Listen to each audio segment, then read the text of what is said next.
What up, what up, what up, everyone? This is Taiwan. I'm here to do another reaction video for y'all.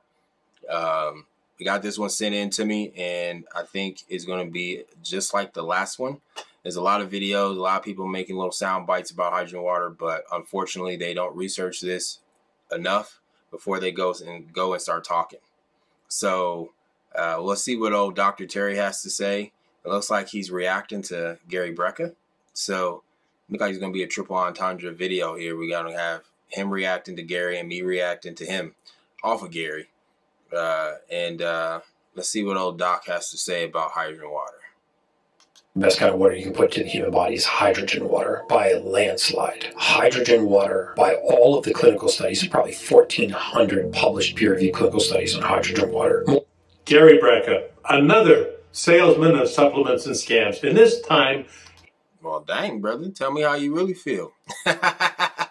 Homie don't like Gary. Let's go ahead and take it back a little bit. Supplements and scams. And this time, he wants to tell you that adding hydrogen to your water is the best thing that you can do for yourself. Let's go over a little basic chemistry. Water is 2 molecules of hydrogen and 1 molecule of oxygen. If you put extra hydrogen in water, it quickly diffuses out and goes out into the atmosphere.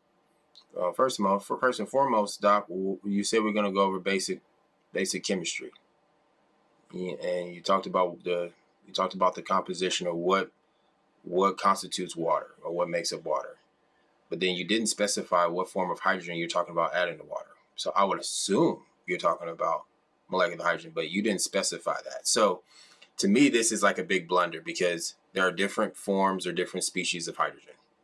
And so, for example, you have hydrogen cations or hydrogen ions, also referred to as a single proton. They dictate pH, they are highly reactive, and then you have hydrogen atoms, 1 proton, 1 electron. They're known as a free radical, they're highly reactive, and they end up making up the water molecule, right, with oxygen. Then you got molecular hydrogen, hydrogen gas.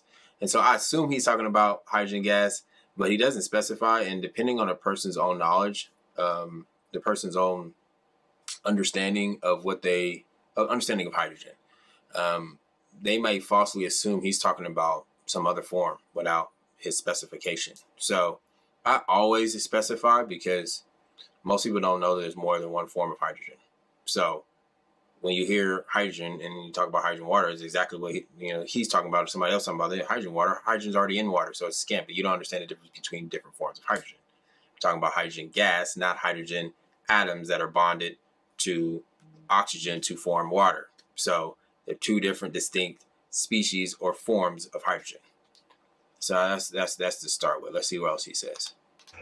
And goes out into if you put extra hydrogen in water, it quickly diffuses out and goes out into the atmosphere. It's a highly reactive substance. Now, there haven't been... Yeah, we had to back that up a little bit. So he also mentions that hydrogen is highly reactive, which is completely inaccurate. Molecular hydrogen is known as a inert gas and is known as being biologically inert. It's one of the reasons why we don't have research spanning back decades after decades after decades. We really only in the last 20 to 30 years have had an increase in the study of molecular hydrogen for its benefits to the human body, because scientists knew that it was biologically inert. It did not readily react with other molecules, and our bodies are full of reactions. So why would they expect it to do anything?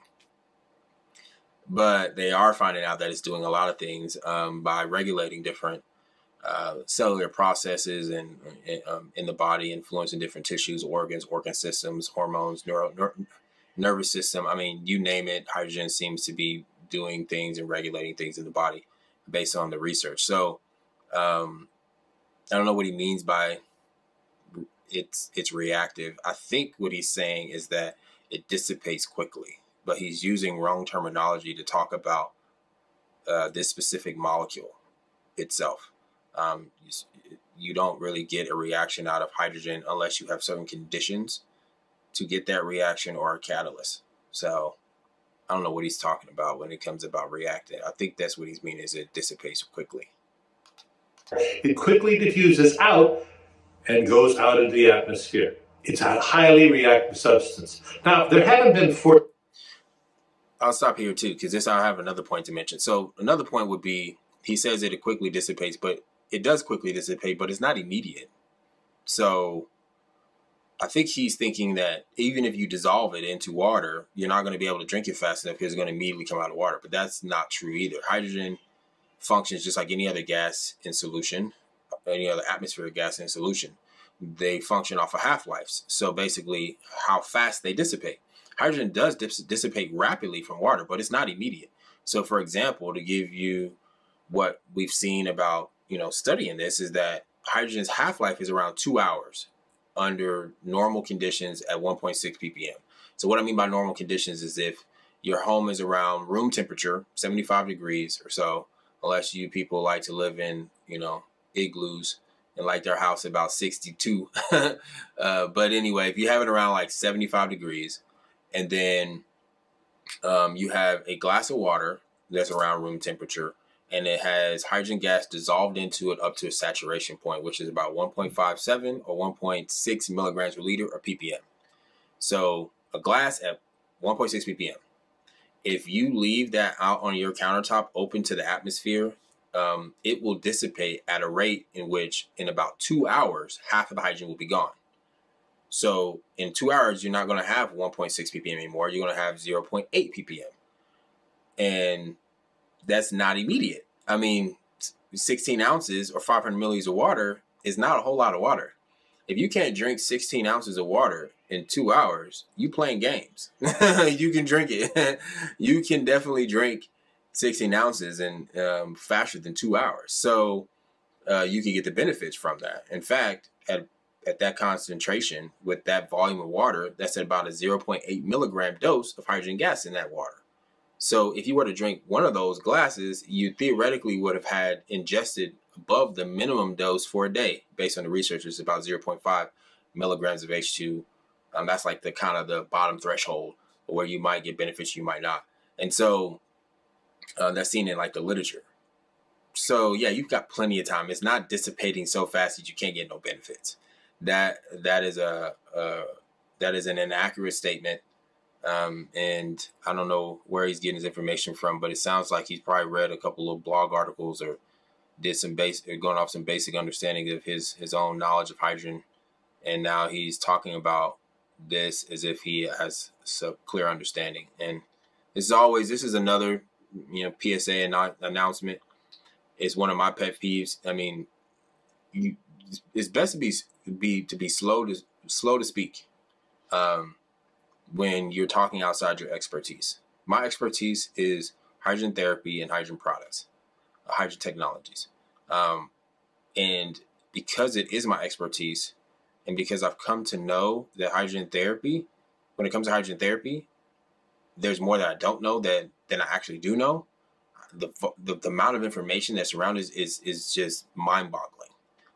So I'm very choosy about what I say and how I say it when I'm talking about hydrogen therapy, because I get it. It is a lot because it's my expertise. So, but in areas that are not my expertise, dude, you will not hardly hear me see me speak about those subject matters. And I'm going to tell you if it's not, that's not my wheelhouse. So I think a lot of people need to learn about this form of wisdom before they put out sound bites and mislead people. I mean, obviously you got 130 people here that is listening to old Doc and coming away with some information that's not going to be as accurate to the actual research. So let's keep hearing what he has to say. It's out and goes out into the atmosphere. It's a highly reactive substance. Now, there haven't been 1,400 peer-reviewed studies on human beings in the public literature. There have been more like 130, and they're not on humans. Most of them are on rats, and most of them are inconclusive. No, and no. Oh, man. It's tough. So anyway, let me go ahead and clear this up and give you some more accurate numbers of the current state of the research. So currently, right now, when it comes to human clinical studies, preclinical and clinical studies, we're probably upwards of 200, probably moving towards 250 of published human clinical studies. When it comes to animal models, we have thousands of animal models. And as a sum total of all the publications on hydrogen therapy were over 3,000 publications worldwide. So I don't know what he's talking about when he says most of them are inconclusive, and he bundled it up. It basically made it sound like it's only 130 studies. Let me make sure I hear that right. It sounded like he only said there was only 130 studies total. I'm like, man, like, what are you reading, my man? You need to watch some extra minute videos, because I'm gonna get you right, because that's way off from what the actual numbers actually are. Peer-reviewed studies on human beings in the public literature. There have been more like 1,400 peer-reviewed studies on human beings in the public literature. There have been more like 130, and they're not on humans. Most of them are on rats, and most of them are inconclusive. A little basic. Yeah, I wouldn't say that either. Most of them inconclusive. No, of the human articles that we have and of the animal models themselves, I mean, we actually have, hydrogen has a really high success rate. I think in the human models, it's almost like a 97% success rate from effective to ineffective studies, which is outstanding, beyond outstanding. And even in my own database, I think I only have a collection of maybe less than 10. I probably have almost upwards of 2,000 studies in my database, and probably only have 10 that shows that it was ineffective. So, I mean, there's some pretty remarkable numbers. Now, I think when you want to talk about inconclusive, he is totally opposite of what the research says. Right now, what we're seeing is we have animal models that have shown hydrogen has a therapeutic potential, and there are biological phenomena around hydrogen is inducing therapeutic effects in animal models, and that is now translating into human studies, preclinical and clinical trials that are actually showing hydrogen is inducing therapeutic effects. And that does not mean we don't need more studies. It does not mean that we don't need higher degree of credible studies. There needs to be more funding. There needs to be more money pumped into the research so that we can draw better conclusions for hydrogen therapy. But as a whole, like, we have systematic reviews and meta-analysis that have been published, and it is showing that hydrogen is reducing fatigue in humans, it's regulating inflammation in humans, it is regulating lipids in humans, meaning decreasing cholesterol, decreasing triglycerides, improving HDL cholesterol, lowering VDL cholesterol.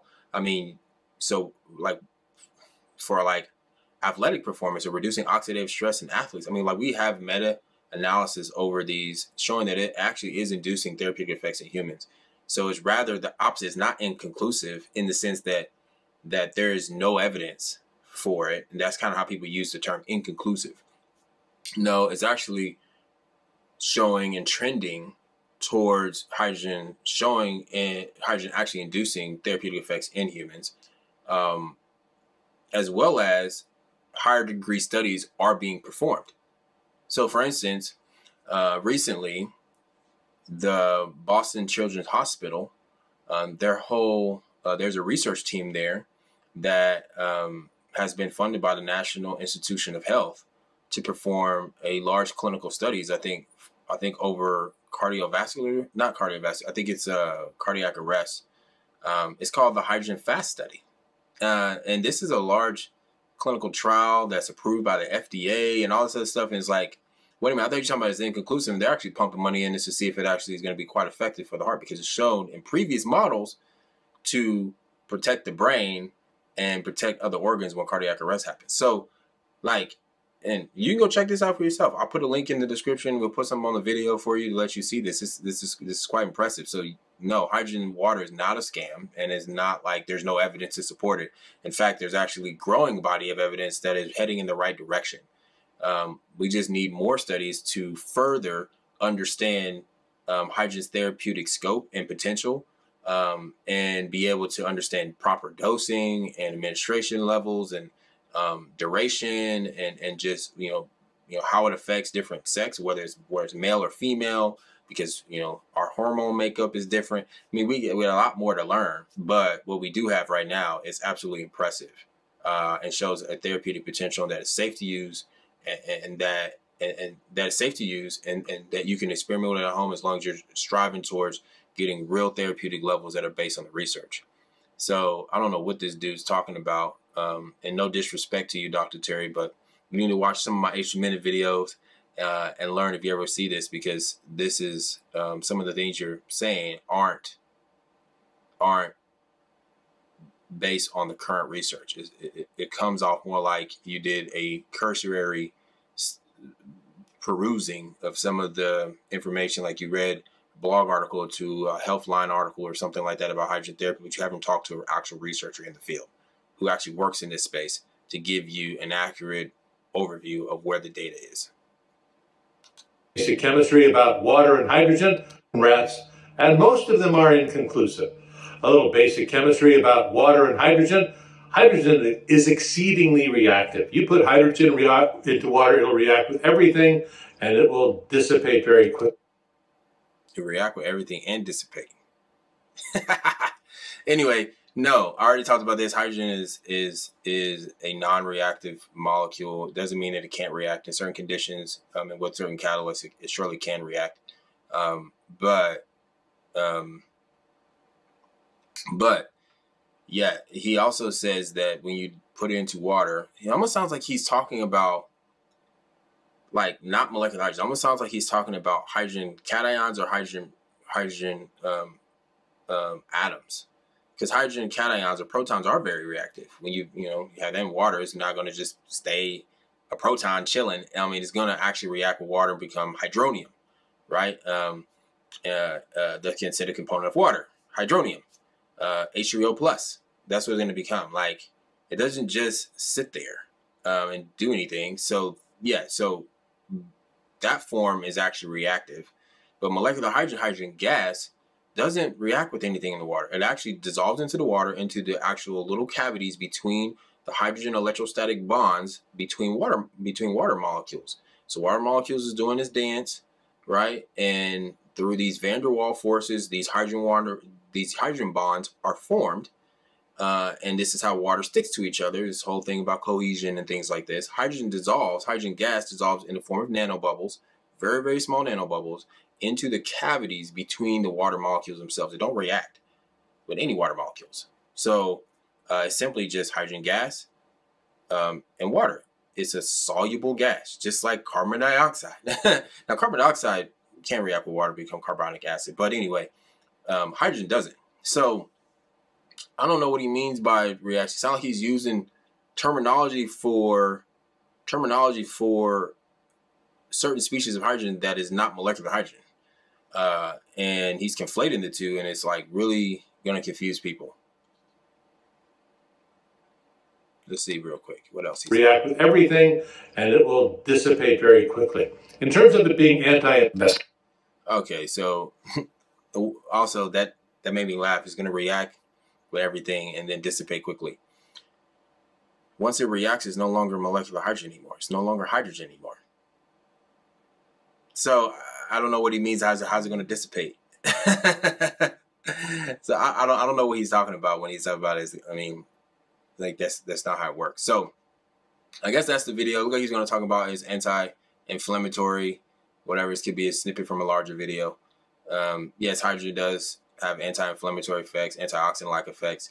Yeah, it can regulate inflammation from what we see from the scientific literature, that it has potential to do these things, that the research does suggest this, and it does this by regulating different inflammatory mediators and actual immune cells. So, I mean, whether that's through different molecules like tumor necrosis factor alpha, NF-kappa B, interleukin-6, interleukin-8. These are all different inflammatory mediators in the body that are needed for inflammation, but also can get out of hand and cause chronic inflammation and things like this. And hydrogen does seem to regulate these things. So that's what the research is suggesting, at least. So, I mean, I don't know. Other than that, I think that's pretty much it for this video. I hope it cleared up some confusion on it. I think it's important to know that, at least right now for us, that hydrogen therapy is extremely promising, that hydrogen water is not a scam. Hydrogen therapy is not a scam, that it actually is a novel molecule or novel medical gas that is being recognized as inducing therapeutic effects in a broad scope of different human disease models, probably over 200 disease models currently, and that it's translating into human studies, and we are actually seeing a growth in the research with larger scale studies. Like I was talking about, that FAST study is going to be, it's stuff's heading in the right direction. People just got to get on. People just got to get on the right bandwagon and actually look into this research a little closer. And that's why I do what I do. Hopefully to clear up this confusion, help guide people. I mean, on one side, I teach about H2. That's how you guys know me, through H2 Minutes. But on the other side, I run my company, H2 Hub. This is why you see all these products behind me, because I test these products, rip these products apart, and I look at if they're safe, if they're going to provide therapeutic levels of hydrogen, and if they have some level of decent build quality. And we do that, and we test these products against performance standards that are based on the scientific studies and characteristics of these products, to see if they fit with certain standards within the industry. So, yeah, I think that overall, there's a way for people to experiment with it today, try it, it's safe to use, and that you can get benefits from it. I'll be back again with another reaction video. If you guys find any of these videos, feel free to go ahead and send them to us. You can put it in, you can find my email in the description of this video. Shoot me an email. You can shoot my company email. It's going to be in this link in the description. Shoot us an email, and then I'll react to those videos as well. See if we can get more of this confusion cleared up. See if I can help this industry one person at a time, hopefully by watching these videos. All right, y'all. See y'all later. Deuces.